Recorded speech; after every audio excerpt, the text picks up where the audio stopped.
can't see inside of it, but right there you can, though. Can't even see inside right there either. Not really.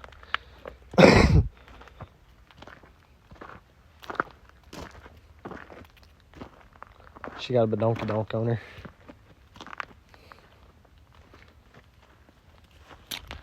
Let me tell you, I floored it. We got up to 80 miles an hour. Like, it takes 93 octane is what it takes, sadly. So it's like almost $4 a gallon. But it's okay. We live and we learn.